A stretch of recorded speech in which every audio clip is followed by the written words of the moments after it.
इस्लाम के अंदर कर्ज देने की बड़ी फजीलत आई है। रसूलुल्लाह सल्लल्लाहु अलैहि वसल्लम ने इरशाद फरमाया, जो कोई अपने भाई की दुनियावी परेशानी और मुसीबतों को दूर करेगा, अल्लाह ताला कल क़यामत के दिन उसकी परेशानियाँ और उस पर आने वाली मुसीबतों को दूर करेगा। हम दुनिया में अपने भाई के लिए आसानी पैदा करेंगे, अल्लाह रब्बुल इज़्ज़त क़यामत के दिन हमारे लिए आसानी पैदा करेगा। हम दुनिया के अंदर अपने भाइयों के काम आएंगे, उसकी ज़रूरतों को पूरा करेंगे, अल्लाह ताला गैब से हमारी ज़रूरतों को पूरा करेगा। अल्लाह पाक का इरशाद है, वतआवनु अलल बिर्रि वत्तक़वा, कि नेकियों के काम में एक दूसरे का ताउन करो। दुनिया में बहुत सारे ऐसे लोग हैं, ज़रूरतमंद हैं, और ज़रूरत होने की बुनियाद पर इंसान कर्ज़ का मुतालबा करता है।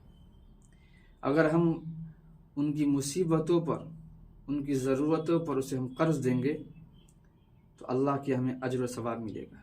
अल्लाह के नबी सल्लल्लाहु अलैहि वसल्लम ने इरशाद फरमाया कि जो किसी को सदका दे उसको 10 गुना सवाब मिलता है, लेकिन अगर कोई किसी को कर्ज़ा दे तो उसे 18 गुना सवाब मिलता है। कितनी बड़ी फजीलत है। अल्लाह के नबी से पूछा गया कि अल्लाह के रसूल, सदका देने का सवाब 10 गुना और कर्ज़ देने का सवाब 18 गुना, वजह? तो अल्लाह के नबी ने फरमाया कि कर्ज़ मांगने वाला ज़रूरत के वक्त ही कर्ज़ मांगता है, इसी बुनियाद पर उसका सवाब बढ़ा हुआ है। इसलिए अगर हमारे माशरे के अंदर कुछ ऐसे लोग ज़रूरतमंद हो और हमारे पास कर्ज़ का मुतालबा करने आए और हमारे पास उतनी हैसियत हो कर्ज़ देने की, तो हम ज़रूर दिया करें, टाल मटोल ना करें, बहाने ना बनाए। आज यही वजह है कि हमारे माशरे के अंदर सूद का रवाज आम हो रहा है। चूँकि कोई किसी को कर्ज़ नहीं देता, इंसान को ज़रूरत होती है, मजबूरी होती है, फिर आदमी सूदी कर्ज़ लेता है, बैंक से कर्ज़ लेता है, और उसी कर्ज़ की नहूसत की बुनियाद पर इंसान पूरी ज़िंदगी सूद भरता रहता है और कभी सूद से बाहर नहीं निकल पाता। लेकिन हमें ये गौर करना है कि लोग हमें कर्जा क्यों नहीं देते। आज हम किसी के सामने कर्ज का मुतालबा करते हैं तो उनके पास देने की हैसियत भी है, पैसे भी हैं, लेकिन लोग कर्ज हमें क्यों नहीं देते। उसकी वजह क्या है? उसकी वजह यह है कि हमने खुद ही अपने रवैये से वादा खिलाफ़ी करने की बुनियाद पर आज हमें कोई कर्जा नहीं देता। हम कर्ज ले लेते हैं लेकिन देना हम भूल जाते हैं। इसी कर्ज की बुनियाद पर और इसी पैसे की बुनियाद पर दोस्तों के दरमियान जुदाई हो जाती है, भाई भाई के दरमियान जुदाई हो जाती है, बहन बहन के दरमियान बातचीत बंद हो जाता है, एक पड़ोसी का दूसरे पड़ोसी के साथ ताल्लुकात ख़त्म हो जाता है, दोस्त के साथ ताल्लुकात ख़त्म, मामू भांजे के साथ ताल्लुकात ख़त्म, चचा भतीजे के साथ ताल्लुकात ख़त्म। उसकी वजह यह है कि हम कर्ज तो ले लेते हैं लेकिन देना नहीं चाहते।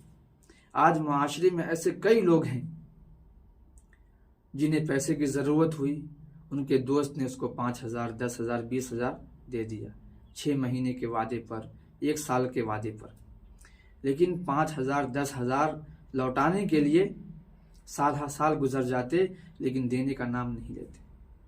बाज़ मर्तबा ऐसा होता है कि इंसान को अपना पैसा मांगने के लिए भीख की तरह मांगना पड़ता है। अरे भाई 5 नहीं, 2 ही दे दो, 1 ही दे दो, कुछ तो दे दो। बाज़ ऐसे नालायक कर्ज लेने वाले होते हैं कि फ़ोन ऑफ कर देते हैं, नंबर बंद कर लेते हैं, कभी रास्ते पर मुलाकात हो जाए रास्ता तब्दील कर देते हैं, जिसकी बुनियाद पर हमारा वैल्यू ख़राब हो जाता है, हमारे किरदार ख़राब हो जाता है। अब आइंदा कभी हमें कर्ज़ की ज़रूरत पड़े तो हमें कोई कर्ज़ नहीं देता। जहाँ कर्ज़ देने की फजीलत है लेकिन हमें कर्ज़ क्यों नहीं दे रहे हैं? हमारे रवैये की वजह से। याद रखो, जो आदमी कर्ज़ लेकर उसको हड़प जाए, उसको खा जाए और देने का इरादा न हो, उसके बारे में अल्लाह के नबी सल्लल्लाहु अलैहि वसल्लम ने कितनी सख्त वईद फरमाई है। अल्लाह के नबी सल्लल्लाहु अलैहि वसल्लम का इरशाद है कि जो आदमी कर्ज ले और उसे वापसी करने का इरादा हो तो अल्लाह ताला उसके लिए असबाब पैदा कर देते हैं, और जो आदमी कर्ज ले और वापस करने का इरादा न हो तो अल्लाह ताला ऐसे असबाब पैदा कर देते हैं कि उसका माल तबाह व बर्बाद हो जाता है। दूसरी रिवायत में अल्लाह के नबी ने इरशाद फरमाया कि जो आदमी कर्ज ले और उसे वापस करने का इरादा न हो तो कल क़यामत के दिन अल्लाह के सामने चोर होने की हालत में मुलाकात करेगा। अल्लाह अकबर, कितनी सख्त वईद है कि जब अल्लाह के सामने हम जब खड़े होंगे तो हमारी हैसियत चोर की होगी। कितनी सख्त वईद है। इससे भी सख्त वईद सुनिए, अल्लाह के नबी सल्लल्लाहु अलैहि वसल्लम के दौर में जब किसी का इंतकाल होता, जनाजा लाया जाता, अल्लाह के नबी सल्लल्लाहु अलैहि वसल्लम फरमाते इसके ऊपर कर्ज है। अगर उसके ऊपर कर्ज नहीं होता तो आप नमाज जनाजा पढ़ाते, और अगर कर्ज होता तो आप जनाजा नहीं पढ़ाते, या अगर कोई ये जिम्मा ले ले कि मैं इसका कर्ज मैं अदा करूंगा, फिर अल्लाह के नबी पढ़ाते। कर्ज होने की बुनियाद पर अल्लाह के नबी सल्लल्लाहु अलैहि वसल्लम उसका जनाजा भी नहीं पढ़ाते। इस बात को बताने के लिए कि कर्ज के बारे में हम गाफिल ना हो, हम सुस्ती ना बरते। एक हदीस में अल्लाह के नबी ने फरमाया मतलुल गनी जुल्म, कि मालदार का टाल मटोल करना ये जुल्म है। अगर हमारे अंदर हैसियत है कर्ज लौटाने की, फिर भी हम बहाने बना रहे हैं, टरखा रहे हैं, तारीख पे तारीख दे रहे हैं, तो हम अल्लाह के नबी सल्लल्लाहु अलैहि वसल्लम के इस पेशन गोई की बुनियाद पर, आपके इस इरशादात की बुनियाद पर हम जालिम और फासिक हैं। कितनी सख्त वईद है। लेकिन हम लोग हैं कि कर्ज के मामले में हम बहुत लापरवाह हैं। हदीस पाक में आता है कि जो बंदा किसी का कर्ज ले ले और वह अल्लाह की राह में शहीद भी हो जाए तो उसका मामला लटका रहेगा जब तक कि उसके वारिसीन उसका कर्ज अदा ना कर दे। अल्लाह की राह में कुर्बान होना कितनी बड़ी नेमत है। उसका खून गिरते ही अल्लाह के यहाँ कबूल हो जाता है, लेकिन कर्ज होने की बुनियाद पर उसका मामला रुका रहता है। दूसरी हदीस में अल्लाह के नबी ने फरमाया कि नफ्सुल मुमिनी मुअल्लका बिदैनिही, कि इंसान की जान कर्ज से लटकी हुई होती है, हत्ता युखज़ा अन, यहाँ तक कि उसकी तरफ से अदा कर दिया जाए। इतनी सख्त वईद होने के बावजूद अगर हम कर्ज ले लेते हैं और वापस नहीं करते तो हमारा अंजाम क्या होगा? हम फासिक व फाजिर भी ठहरेंगे, हम जालिम भी ठहरेंगे, और अल्लाह के नज़दीक हम चोर भी शुमार किए जाएंगे। इसीलिए मेरे भाइयों, अगर हम किसी से कर्ज लेते हैं तो हम कर्ज देने की फिक्र करें। अल्लाह के नबी सल्लल्लाहु अलैहि वसल्लम कर्ज से पनाह मांगते थे। अल्लाहुम्मा इन्नी अऊज़ु बिका मिनल मअसमी वल मग़रम, कि अल्लाह मैं तेरी पनाह चाहता हूँ गुनाह से और कर्ज से। अम्मी आयशा रज़ी अल्लाह अन्हा फरमाती हैं कि अल्लाह के रसूल, आप कर्ज से बहुत पनाह मांगते हैं, वजह क्या है? तो आपने फरमाया जो आदमी कर्ज लेता है वो झूठ बहुत बोलता है, वादा खिलाफी बहुत करता है। आपका किसी ने कोई कर्ज लिया हो, आप उसे फ़ोन करेंगे तो वो रहेंगे अपने घरों पर, लेकिन बोलेंगे हम घर से बाहर हैं। झूठ पे झूठ बोलेगा, आज दे देंगे कल दे देंगे, वादा खिलाफी करता है।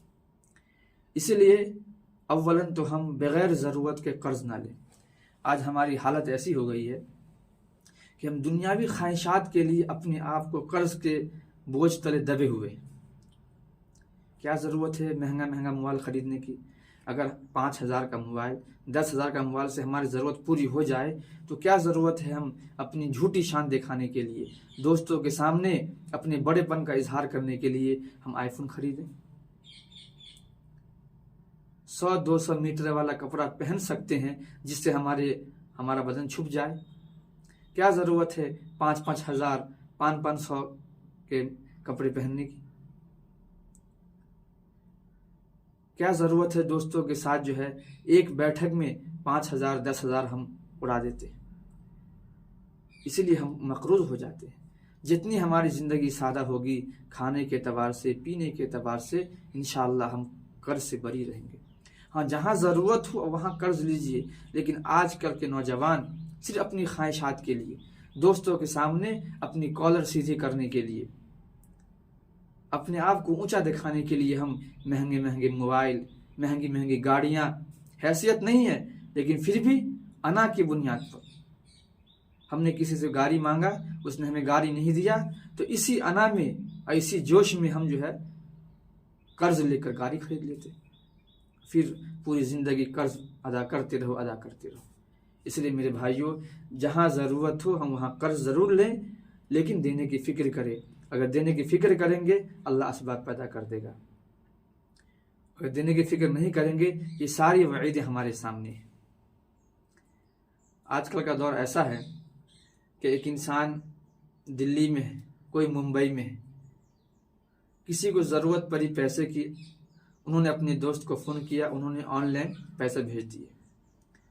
बाज़ मरतबा ऐसा होता है कि जो कर्ज लेता है वो अपने घर वालों को इत्तला नहीं करता, वरना घर वाले पूछेंगे पैसा इतना क्यों कर्ज लिया, कहाँ खर्च किया, क्या किया।